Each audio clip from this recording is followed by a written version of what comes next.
Hola a todos y bienvenidos. En este episodio voy a leer y comentar el tema 9 de la oposición de Biología y Geología, dedicado a las teorías orogénicas, la deriva continental y la tectónica de placas. Bueno, y siempre digo de leer, pero en realidad no lo leo literalmente, porque me sale hacer comentarios más coloquiales y cambiar algunas cosas para hacerlas más ligeras, ¿vale? Este episodio está pensado sobre todo para quienes estáis preparando estas oposiciones, pero si el tema te interesa, pues también eres bienvenido.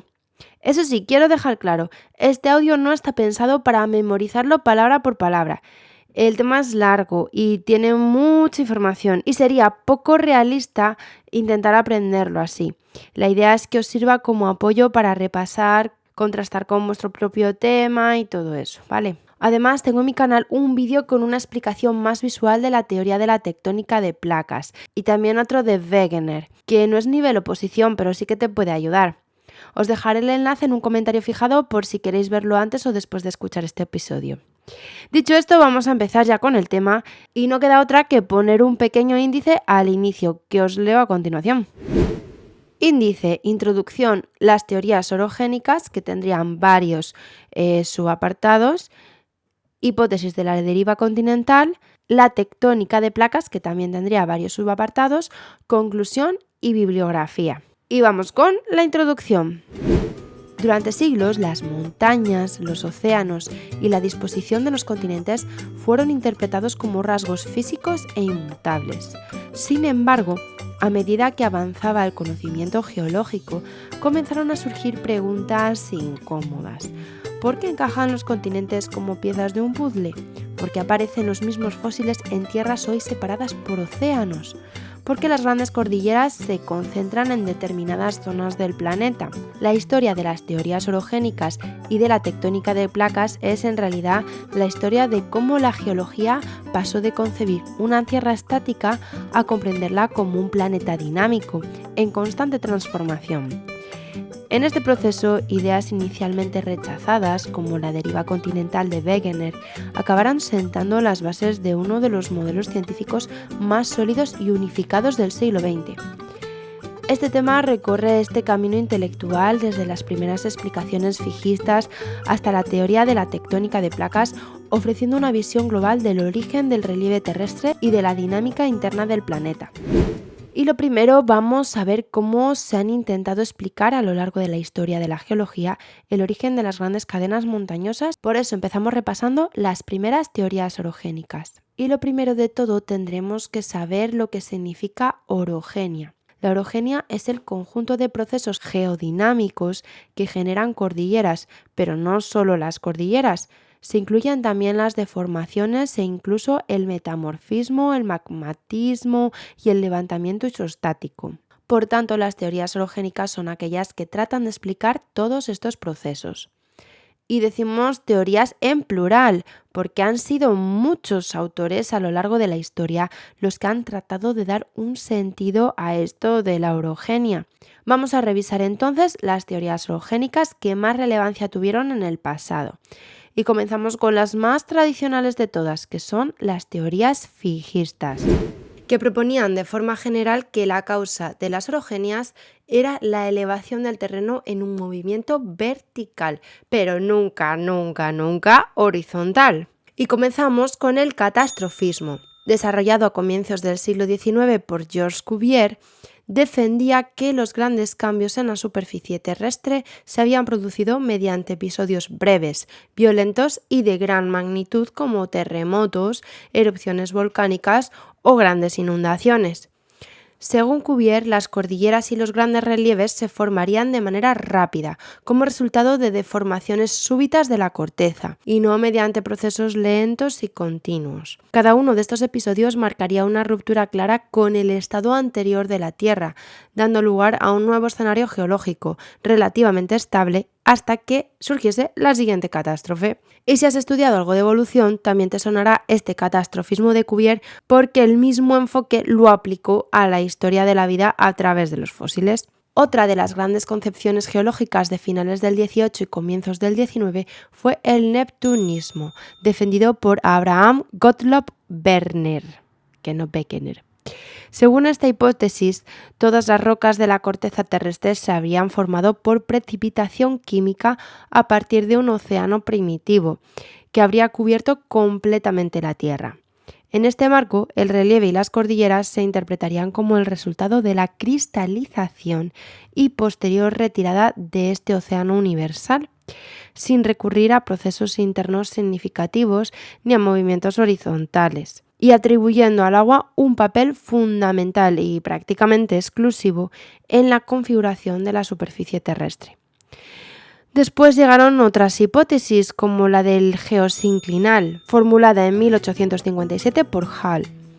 Para explicar la formación de las montañas, esta hipótesis explica que en una cuenca en la que se acumulan espesores enormes de sedimentos, que estas cuencas fueron denominadas geosinclinales, el fondo experimenta subsidencia, que se hunde, y al alcanzar los sedimentos profundidades importantes, podría una parte fundirse y la otra deformarse plásticamente, produciendo plegamientos y vulcanismo. Pero en 1873 Dana indicó que la subsidencia precedía en muchos casos a la sedimentación, por lo que no podía ser la causa. El contraccionismo fue otra de las grandes explicaciones fijistas, muy extendida durante el siglo XIX y defendida por autores como James Dwight Dana, entre otros. Según esta concepción, la Tierra se habría ido enfriando progresivamente desde su estado inicial, lo que habría provocado una disminución de su volumen. Como consecuencia de esta contracción, la corteza rígida se vería obligada como a ir acomodándose a un interior cada vez más pequeño, originándose pliegues, fallas y elevaciones montañosas. Este proceso se comparaba de forma clásica con el arrugamiento de la piel de una manzana al secarse, metáfora que ilustraba cómo las cordilleras serían el resultado de un ajuste mecánico de la corteza. Una vez más sin necesidad de recurrir a desplazamientos horizontales de los continentes. Y pasamos a la hipótesis de las hundaciones, propuesta por Harman y redefendida por Van Bemmelen. Era la línea de pensamiento de la Universidad de Utrecht, en Holanda. Según esta hipótesis, cada cadena montañosa se formaría en dos fases. En una primera fase, denominada tectogénesis primaria, se produciría el abombamiento de la corteza, lo que llamaron geotumor, por situarse bajo ella, a la altura del manto, una masa magmática de composición granítica, lo que llamaron el astenolito. En una segunda fase, la tectogénesis secundaria, se producirían deslizamientos gravitatorios a distintas profundidades, fallas inversas, cabalgamientos, que modelarían la forma final de la montaña. Obviamente esta hipótesis no es la que ha perdurado, así que pasamos a la siguiente, que es la hipótesis de la oceanización de Belousov, propuesta en 1967. Esta hipótesis propone que grandes masas de magma basáltico invadirían la corteza continental y se mezclarían con el granito, sufriendo una contaminación, lo que haría que aumentaran su densidad. Al aumentar su densidad, sufrirían un hundimiento, que se llama un diapirismo, y se formaría una cuenca oceánica donde antes había un continente, y en consecuencia se elevarían las zonas contiguas. Y como ejemplo ponía a Islandia, que supondría un residuo continental del Atlántico. Sé que hay que echarle un poco de imaginación a todo esto, pero bueno. Esta hipótesis fue refutada, ya que según el principio de isostasia, para poder hundirse, la mezcla de magma basáltico y corteza deberían ser más densa que el manto, y esto no es así. Bueno, como vemos, estas teorías verticalistas explicaban la formación de las montañas, pero en ningún caso recurrían a desplazamientos horizontales de la corteza. Sin embargo, muchas de estas hipótesis presentaban problemas que ya hemos ido viendo y que no lograban explicar de forma satisfactoria todas las observaciones geológicas. Esto llevó al desarrollo de teorías movilistas en las que se comenzaba a valorar la posibilidad de que el movimiento de las masas continentales no solo fuese vertical. Así que comenzamos con el apartado de las teorías movilistas. Y una de ellas fue la hipótesis de la expansión de Carey, a mediados del siglo XX. Esta hipótesis de la expansión terrestre sostiene que el radio de la Tierra habría aumentado progresivamente a lo largo del tiempo. En este marco, las estructuras plegadas de la corteza no serían el resultado de un acortamiento, sino de un estiramiento de las capas superficiales, al adaptarse a un planeta que estaba en expansión. Los pliegues se interpretarían como estructuras superficiales, mientras que en profundidad las capas permanecerían prácticamente horizontales, aumentando el radio de curvatura de los pliegues con la profundidad. Esta hipótesis ha sido descartada porque los estudios estructurales demuestran que los pliegues son el resultado de procesos compresivos y de acortamiento, absolutamente incompatibles con la expansión global.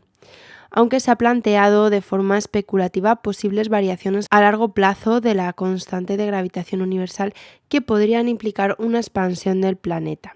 Pero estas ideas no cuentan con el respaldo suficiente y no explican la tectónica y el relieve observados. En todo caso, una vez descartada esta teoría, que ya comenzaba levemente a ser movilista, el siguiente paso fue mucho más radical: plantear que los continentes no eran estructuras fijas, sino que se desplazaban lateralmente a lo largo del tiempo. Y la primera persona en plantear esto fue Wegener, Alfred Wegener, con su hipótesis de la deriva continental que asentó las bases de la teoría vigente hoy en día, que es la teoría global de la tectónica de placas. Y es debido a su importancia que dedicaremos un apartado entero al desarrollo de esta teoría movilista de la deriva continental. Y este apartado de la deriva continental es bastante narrativo porque realmente cuenta cómo se fueron sucediendo los descubrimientos hasta llegar a esta teoría global de la tectónica de placas, que es la que tenemos vigente hoy en día. Y es por eso que es una oportunidad estupenda para aquellos que sabéis escribir bien, rollo así literario, para luciros un poco. Y bueno, que no es mi caso, pero para el que tenga esas dotes, pues aprovecharla, ¿vale? Y por cierto, de todas estas teorías fijistas y también de la deriva continental de Wegener, tengo un vídeo en mi canal que os pondré también en el enlace de la descripción, ¿vale? Bueno, vamos a ello que me enrollo. La hipótesis de la deriva continental. En 1912, Alfred Wegener, que era meteorólogo y explorador polar, vaya profesión, propuso la hipótesis de la deriva continental, una de las ideas más revolucionarias en la historia de la geología.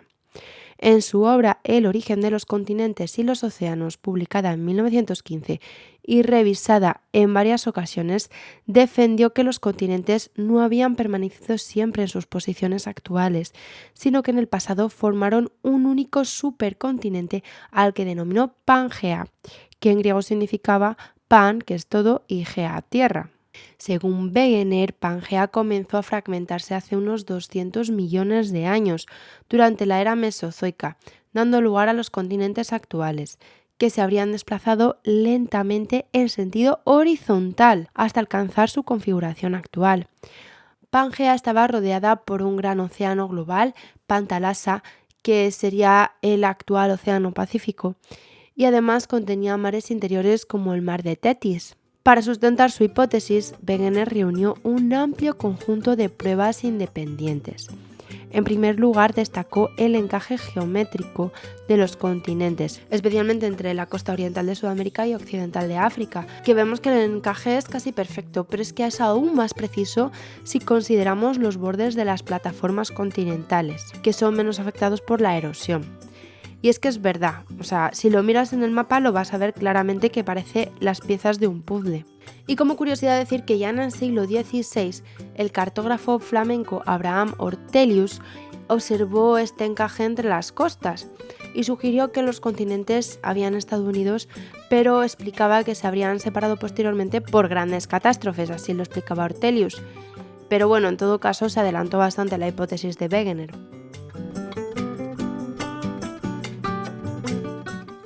Volviendo a Wegener, este aportó también evidencias paleontológicas, al encontrar fósiles idénticos de especies terrestres y de agua dulce en continentes que hoy están separados por un océano.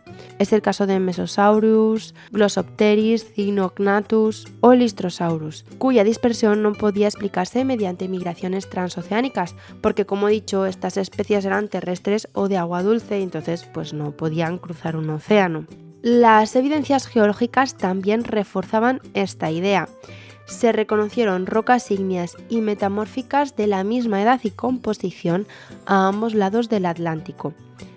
También cadenas montañosas con continuidad estructural, como los Apalaches, que se corresponden en edad y orientación con los relieves de las islas británicas y de Escandinavia. Puedes fijarte en un mapa.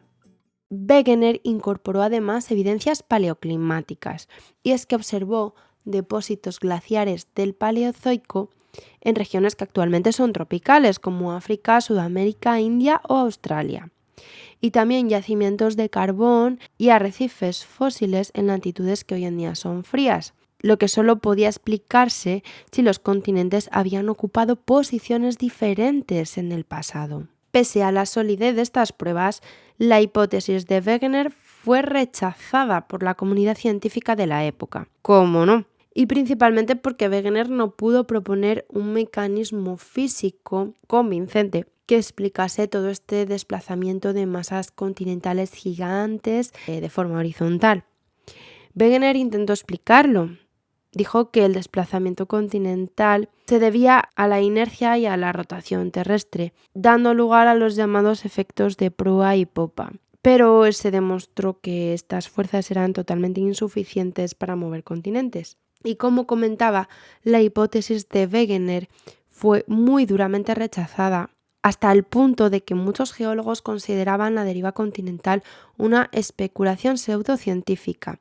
Además, se propusieron explicaciones alternativas, como puentes intercontinentales para justificar la distribución de fósiles, y se llegó incluso a desaconsejar el estudio de la deriva continental por considerarlo perjudicial para la carrera académica. Vamos, que amenazaban a los profesores de geología para que ni se les ocurriese hablar de esto. No obstante, aunque su modelo no podía explicar la causa de este movimiento, muchas de sus conclusiones resultaron acertadas y constituyeron la base conceptual de la que ya décadas más tarde se desarrollaría la teoría de la tectónica de placas, que es la teoría vigente, y que proporcionó el mecanismo que a Wegener le faltó. Vale, y llegados a este punto vamos a hacer un subapartado que se llama aportaciones posteriores, que va a narrar cómo se sucedieron los eventos desde que Wegener formuló su hipótesis de la deriva continental hasta que se llegó a la teoría global de la tectónica de placas, que explicaremos luego. Entonces es como un nexo de unión entre esta hipótesis y esta teoría.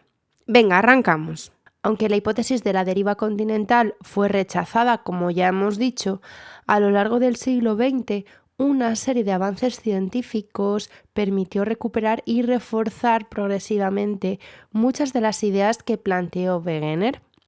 El problema ya no era tanto si los continentes se habían desplazado, que ya parecía imposible negarlo, sino qué mecanismos podrían explicar este movimiento. En este contexto, Arthur Holmes propuso en 1928 que las corrientes de convección del manto podían actuar como motor del desplazamiento continental, estableciendo por primera vez una relación entre la dinámica interna de la Tierra y la movilidad de la litosfera. Pero el avance decisivo se produjo con la exploración sistemática de los fondos oceánicos, especialmente a partir de mediados del siglo XX, gracias al desarrollo del sonar y las técnicas geofísicas. Todo a partir de la Segunda Guerra Mundial, claro, los avances siempre surgen en las guerras. Estos estudios revelaron la existencia de dorsales oceánicas continuas que tenían una intensa actividad volcánica y también sismicidad. Vamos, en definitiva, se descubrió que el fondo oceánico era dinámico. Y aquí cabe destacar la figura de la cartógrafa oceanográfica Marit Tharp, quien, a partir de datos del sonar, identificó un profundo valle central en la dorsal mesoatlántica, interpretándolo como una zona de separación de placas. Este hallazgo fue inicialmente cuestionado una vez más, pero posteriormente resultó clave para confirmar la expansión del fondo oceánico y el modelo de la tectónica de placas. Paralelamente, el estudio del paleomagnetismo mostró que las rocas basálticas registran la orientación del campo magnético terrestre y lo hacen justo en el momento de su solidificación. Con ello, se descubrió que a ambos lados de las dorsales oceánicas aparecían bandas magnéticas con orientaciones diferentes. Y esto evidenciaba, en primer lugar, que el polo norte y el sur no habían estado en la posición actual siempre, pero también que el fondo oceánico se iba expandiendo. por fin se podía dar una explicación a cómo se movían los continentes. Sobre esta base, Harry Hess formuló la hipótesis de la expansión del fondo oceánico y Vine y Matthews integraron este modelo con el registro paleomagnético, proporcionando una explicación coherente de la creación y el desplazamiento de la corteza oceánica. Finalmente, en la década de 1960, Wilson sintetizó estas aportaciones en una única teoría, la teoría de la tectónica de placas, que explicaba la dinámica terrestre y por fin daba un soporte definitivo a la movilidad continental. Y pasamos entonces a hablar de la teoría vigente y definitiva, la teoría de la tectónica de placas. Como decíamos, todas estas aportaciones confluyeron finalmente en una teoría unificada, la tectónica de placas, que explica de forma global la estructura y la dinámica de la litosfera, así como los principales fenómenos geológicos asociados a ella, el vulcanismo, los terremotos, las cordilleras. Según esta teoría, la litosfera, que está formada por la corteza y aproximadamente los 100 primeros kilómetros de manto superior, se encuentra fragmentada en un conjunto de placas tectónicas rígidas. Las placas tectónicas se desplazan sobre la estenosfera, que es una capa del manto superior que es dúctil y permite este movimiento. Las placas tectónicas pueden ser oceánicas o mixtas fundamentalmente, ya que placas grandes, importantes, así que sean exclusivamente continentales al 100%, no hay. Las placas oceánicas son más delgadas que las zonas continentales y entre ellas se distinguen 7 placas principales, como la pacífica, africana, euroasiática, norteamericana, sudamericana, australiana y atlántica. Y además hay varias placas de tamaño intermedio y numerosas microplacas. Estas placas se desplazan unas respecto a las otras, a velocidades muy pequeñitas, del orden de 1 a 5 centímetros al año, que son valores comparables al crecimiento de las uñas, imaginaos. Es la comparación típica que se hace, vamos, no me la he inventado yo. Y su movimiento relativo se manifiesta principalmente en las zonas en donde varias placas entran en contacto, es decir, en los bordes de las placas. Y el siguiente paso es analizar qué ocurre precisamente en estos bordes de placa, donde se concentran los procesos responsables de la creación, destrucción y también la deformación de la litosfera. Y podemos encontrar distintos bordes. Lo difícil aquí en realidad va a ser sintetizarlo todo, pero bueno, vamos a intentarlo.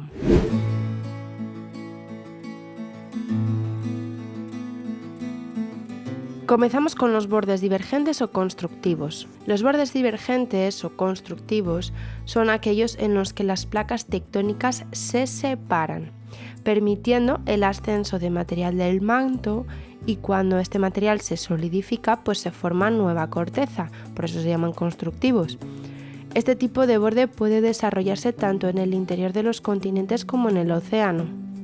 Cuando la divergencia tiene lugar en una placa continental, se inicia un proceso que se llama de rift continental, en el que se produce un ascenso del manto que va a bombar la corteza y finalmente aparecerán fracturas y fallas normales, acompañadas también de vulcanismo.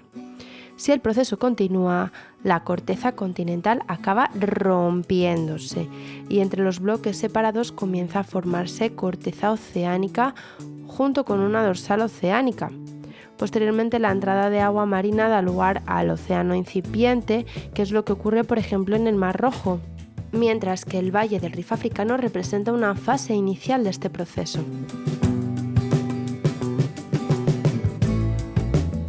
Si pasamos al medio oceánico, la separación de placas da lugar a las dorsales oceánicas, que constituyen la estructura topográfica más extensa de la Tierra.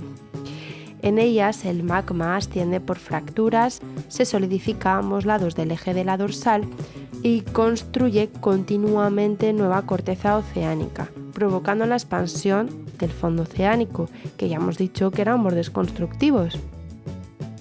La corteza recién formada es más caliente y menos densa, por lo que se sitúa a mayor altitud y lejos de la idea general, las crestas son muy anchas, de entre 1 kilómetro a 4 kilómetros.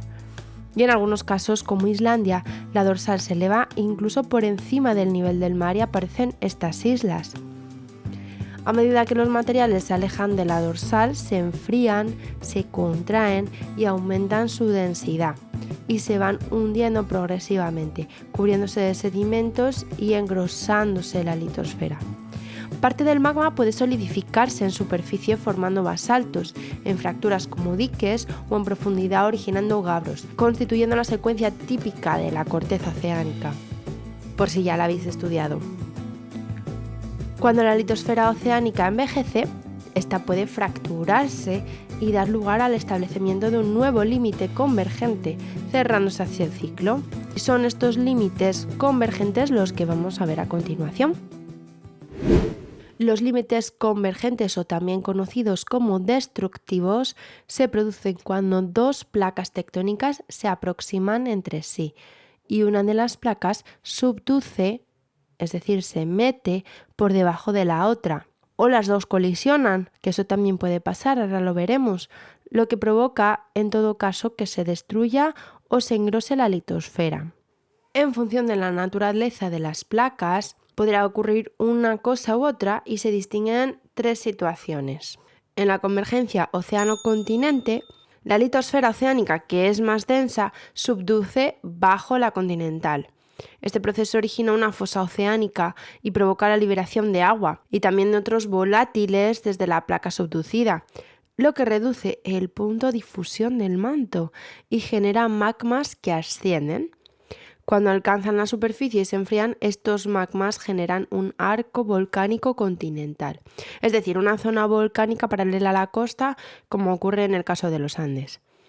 Además, parte del magma se emplaza en profundidad, formando plutones graníticos, que contribuyen al engrosamiento y levantamiento isostático de la cordillera. Y en la zona comprendida entre la fosa y el arco volcánico se desarrolla lo que se llama un prisma de acreción, que está formado por sedimentos que están deformados por esta compresión. Y pasamos a la convergencia océano-océano, donde una de las placas oceánicas va a subducir bajo la otra. Y el proceso es similar al anterior, se genera una fosa y también en este caso hay vulcanismo, pero al ser placas oceánicas van a formar un arco de islas volcánicas.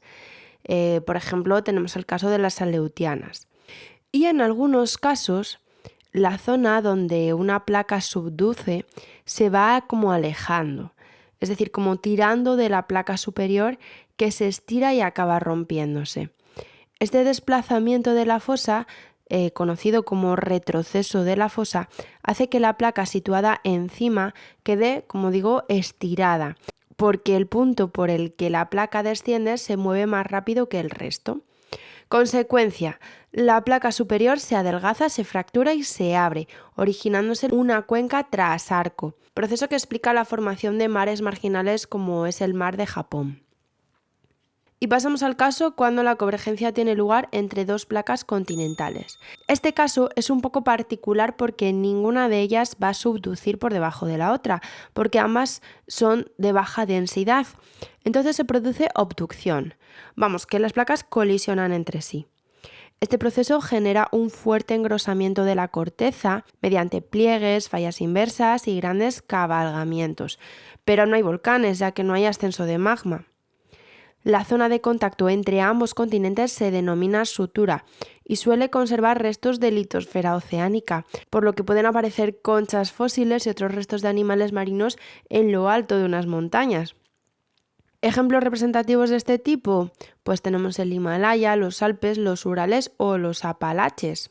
Y es que todo esto de las conchas en lo alto de las montañas, además de haber vuelto locos a los geólogos del pasado, también es un hecho especialmente ilustrativo de la colisión continental. De hecho, la cima del monte Everest está formada por antiguos sedimentos marinos del Paleozoico, lo que demuestra que materiales depositados en el fondo oceánico pueden ser elevados a miles de metros de altitud por los procesos orogénicos.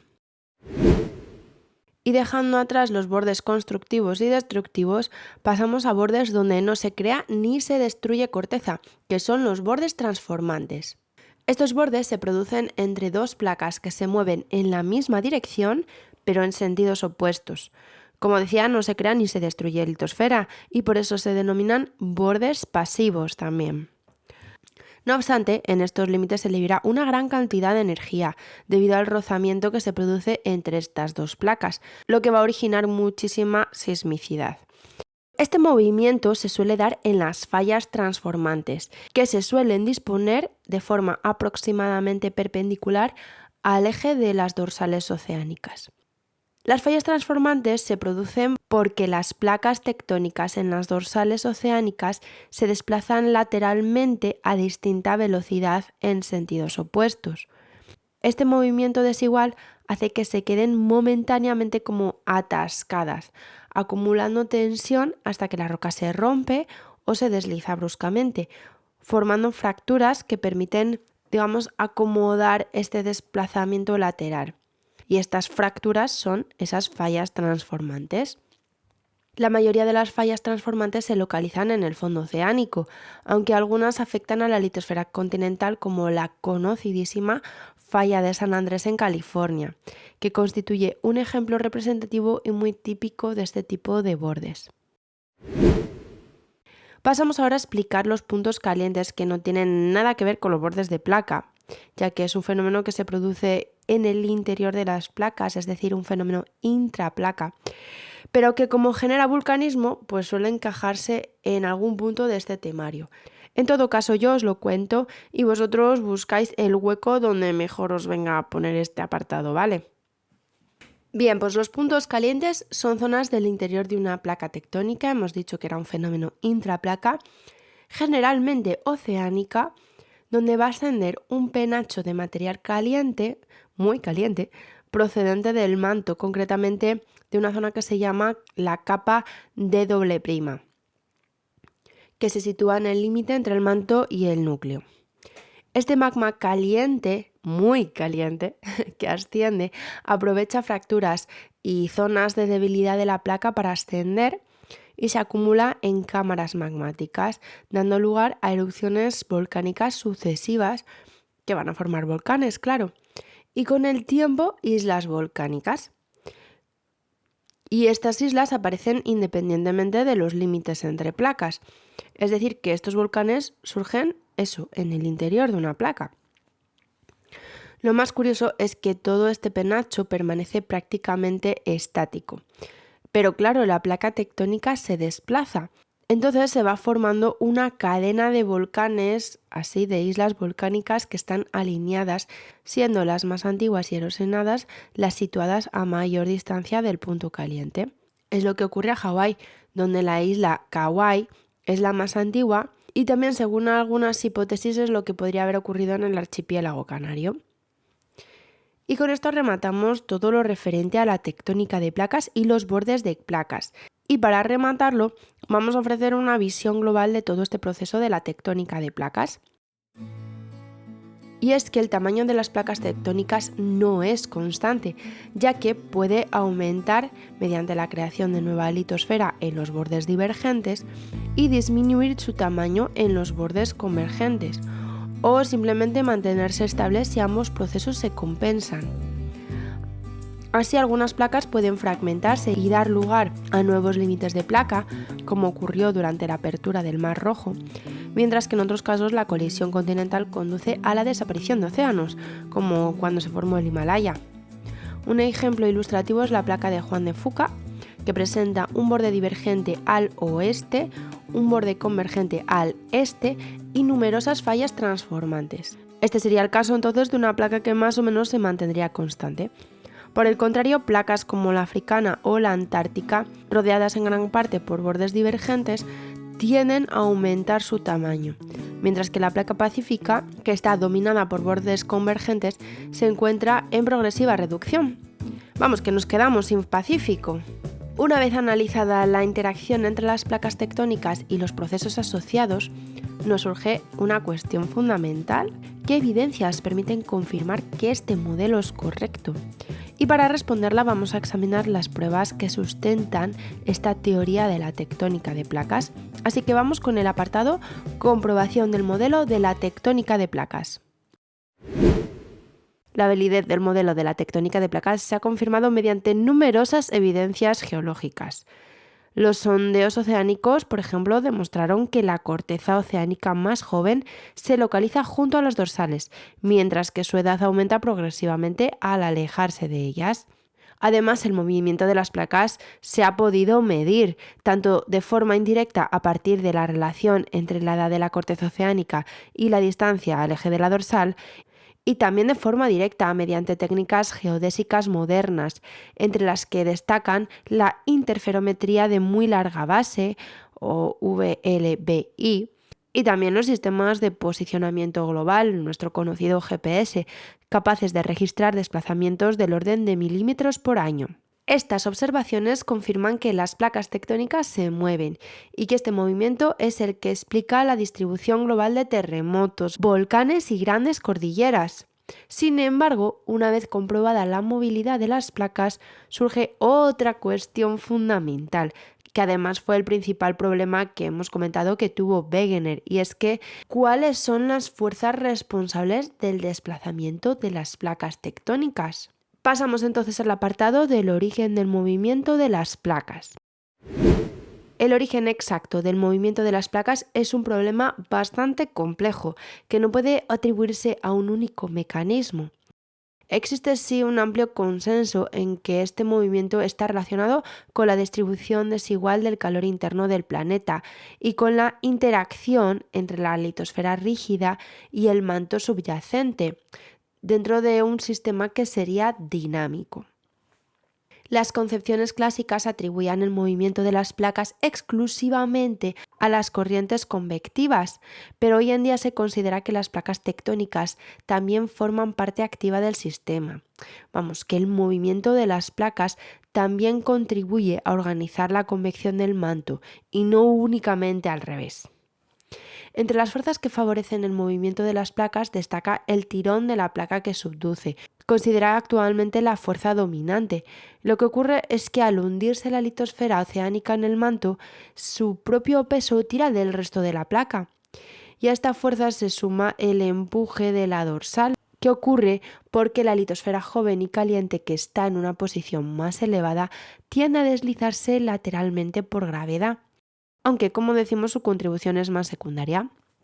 Eso sí, frente a estas fuerzas impulsoras actúan diversos factores de resistencia, como la fricción en la base de la litosfera o el arrastre viscoso del manto, que pueden oponerse al movimiento de las placas. Estudios recientes sugieren además que los sedimentos acumulados en zonas de subducción pueden influir en la dinámica de las placas, actuando como lubricantes que facilitan el deslizamiento. En periodos de escasa sedimentación, como durante el denominado Boring Billion del Paleozoico medio, la actividad tectónica habría sido más débil, mientras que en épocas de intensa erosión, como durante las glaciaciones, el aporte sedimentario podría haber favorecido una tectónica más activa. Y para explicar la relación entre el movimiento de las placas y la dinámica interna del manto, se han propuesto varios modelos de convección placa-manto. Y este es nuestro siguiente apartado y lo que vamos a explicar a continuación.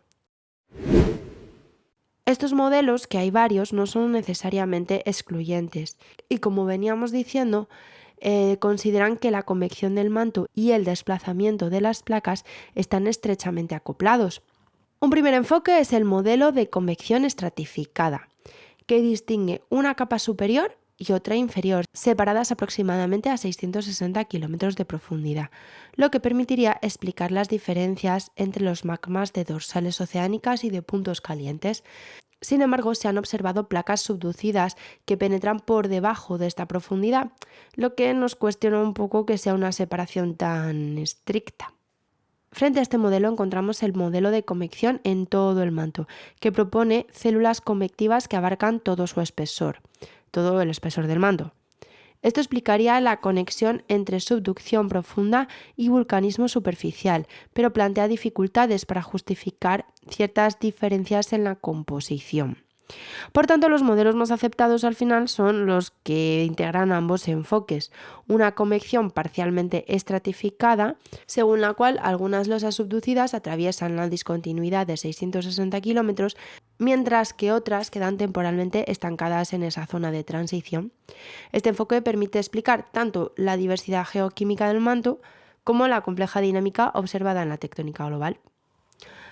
Con todo lo expuesto, desde las primeras teorías orogénicas hasta el modelo actual de la tectónica de placas, ya tenemos una visión global de cómo se explican hoy en día los grandes relieves terrestres y la dinámica interna del planeta. Solo nos queda cerrar el tema con una breve reflexión final, así que pasamos a la conclusión. La Tierra es, hasta donde alcanza el conocimiento actual, el único planeta que presenta una tectónica de placas activa, un rasgo que la distingue claramente del resto de los cuerpos del sistema solar. Aunque existen otros mundos con actividad interna, como el vulcanismo extremo de Io o el criovulcanismo de Encelado.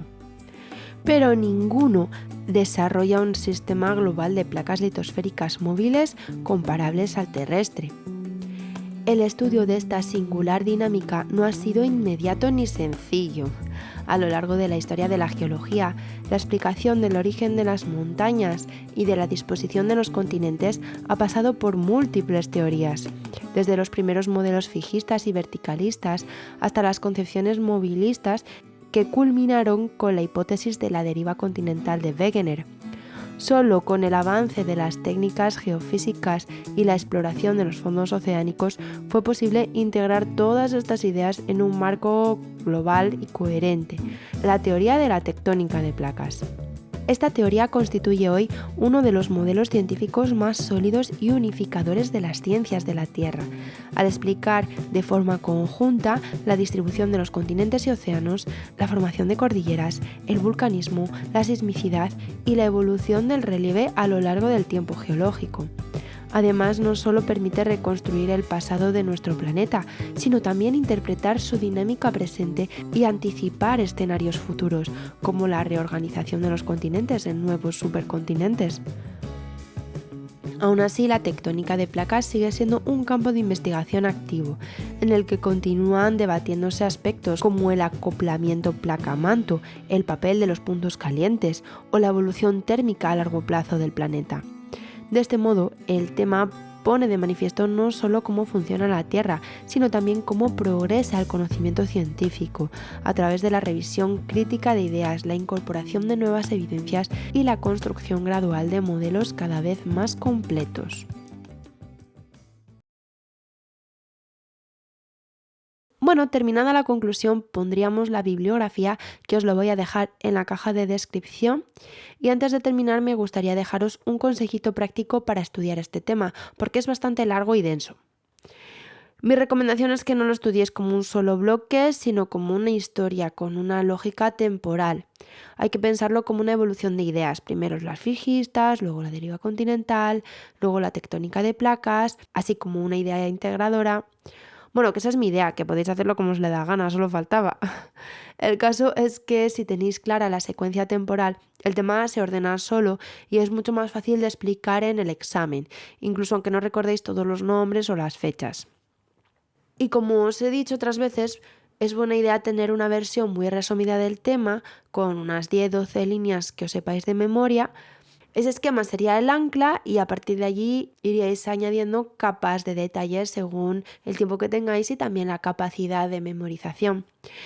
Y con esto terminamos definitivamente el tema 9. Espero que este episodio os haya resultado útil y ya sea para repasar, para entenderlo mejor o simplemente para acompañaros mientras estudiáis, que a veces nos sentimos un poquito solos. Gracias por estar ahí y mucho ánimo con la oposición. Nos escuchamos en el próximo episodio.